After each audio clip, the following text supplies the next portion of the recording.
Hello everyone, আমি ঝুমা আর আমার ছোট্ট চ্যানেল ঝুমাস ব্লগে তোমাদেরকে অনেক অনেক স্বাগত জানাচ্ছি। আর এখন সকাল 7টার মতো বাজে আর বিছনা সমস্ত কিছু আমি ঝেড়ে নিয়েছি। আর মেয়েরা এখন পড়তে বসে যাবে আর আমি নিচ থেকে খাবারটা ওদের জন্য বানিয়ে এনেছি। আর দেখো পড়তে ওরা বসে গেছে। আর আজকের বানিয়েছি আমি চিড়ের পোলাও। তো ওদেরকে আমি জিজ্ঞাসা করে নিই চিড়ের পোলাওটা কেমন হয়েছে। তো ঠিকঠাক হয়েছে ওরা বলল। তো আজকের তো আমি বানাবো খিচুড়ি। তো আজকে যেহেতু মেঘলা মেঘলা আছে, মেঘলা ওয়েদার, তো খিচুড়ি বানালে খুব ভালো লাগবে খেতে। তো চলো আজকের খিচুড়ি বানানোর জন্য নিচেই যাই।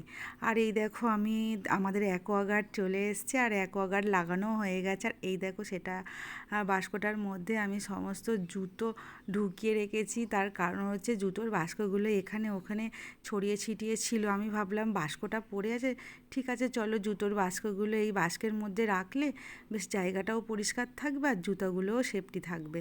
তো চলো তোমাদেরকে দেখিয়ে দিই। এই হচ্ছে আমাদের অ্যাকোয়াগার্ড আর লাগানো হয়ে গেছে। আর সত্যি বলবো কি অ্যাকোয়াগার্ডের জল খেতে ভীষণই ভালো, একদম পুরো কেনা জলের মতো লাগে। যেহেতু আমাদের একটু পেটের প্রবলেম আছে সেই জন্য অ্যাকোয়াগার্ডটা লাগানো হয়েছে। তো চলো খিচুড়ি বানানোর জন্য সবজিটা আমি ফ্রিজ থেকে বের করে নিচ্ছি আর মাকে বলবো সবজিগুলো একটু কেটে দিতে, কারণ মাই সবজিগুলো কাটে। আর এই দেখো এর মধ্যে যা সবজি আছে সেইগুলো দিয়েই কিন্তু আজকের খিচুড়ি বানাবো। সবজি খুব একটা বেশি নেই এখন, যেহেতু খুব বেশি সবজি পাওয়া যায় না খিচুড়ির জন্য। তো চলো খিচুড়িও আমি বসিয়ে দিয়েছি। আর আজকের খিচুড়িটা আমি উনুনের মধ্যেই বানিয়ে নেব। আর মা দেখো সমস্ত কিছু সবজি এখানে সুন্দর করে কেটে দিয়েছে আর আমি ধুয়ে গুচ্ছে রেখেও দিয়েছি। আর আজকের পটল ভাজা, বেগুন ভাজা আর বানাবো আমি ঢেঁড়সের তরকারি। তো চলো কলের জলটাও এসে গেছে, জলটা আমি ভরে নেব। আর এখন তো যেহেতু রোদ্দুর উঠে গেছে আর সমস্ত জামা কাপড়গুলো কাচাকাচি করে আমি ভাবলাম ছাদে একটু মেলেও দিই, যেহেতু রোদ্দুর করেছে। কিন্তু সকালবেলা একটু মেঘ মেঘ ছিল, ভাবলাম খিচুড়ি খাবো, সেটাই আমার কি বলবো, আমার আজকের একটু মিস্টেক হয়ে গেল। মেঘলা থাকলে খিচুড়িটা খুব ভালো লাগে, কিন্তু এখন রোদ্দুর বেরিয়েছে। আর এই দেখো সকাল 9টা 9:30 বাজে আর খিচুড়ি শেষ হতে সময় লাগলো বেলা 12টা। একটু টাইম লাগবে, কি আর করা যাবে, সবাই খাবে বলেছে। তো খিচুড়িটা কমপ্লিট হয়ে গেছে, আমরা গরম গরম সবাই খেয়ে নিই। আর চলো একটু পরে তোমাদের সাথে দেখা করছি। আর খিচুড়িটা সবাই খাচ্ছে আর আমিও ভাবলাম চলো খেয়ে নিই, গরম গরম খিচুড়ি খেতে খুবই ভালো লাগবে। আর চলো খাওয়া যেহেতু হয়ে গেছে, ভাবলাম পেয়ারা গাছটার দিকে যাই। পেয়ারা গাছে খুব বড় বড় পেয়ারা হয়েছে, ভাবলাম একটু পেয়ারা মাখা করব। আর পেয়ারা মাখা কার না খেতে ভালো লাগে বলো। আর এই পেয়ারা মাখা কথা শুনলেই ছোটোবেলার কথা মনে পড়ে যায়। ছোটোবেলায় কী সুন্দর সবাই মিলে পেয়ারা মাখা খেতাম একসাথে। আর আজকের ভাবলাম চলো পেয়ারাগুলো যেহেতু খুব বড় বড় হয়েছে, তো চলো খাওয়া যাক। আর দুটো মাত্র আমি পেয়ারা পেয়েছি, কারণ বেশি পেয়ারা খাবো না। দেখো কি বড় বড় সাইজের পেয়ারা হয়েছে আমাদের গাছে।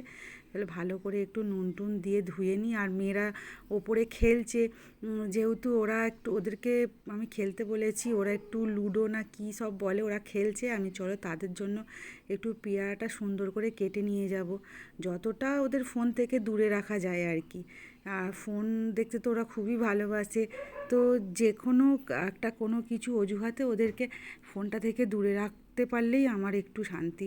তো চলো আমি পেয়ারাটা সুন্দর করে কেটে নিয়েছি।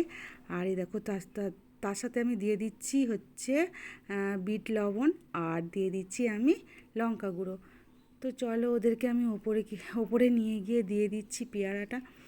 আর পেয়ারা মাখা ভীষণই ভালো। চলো নিয়ে নিলাম পেয়ারা মাখা।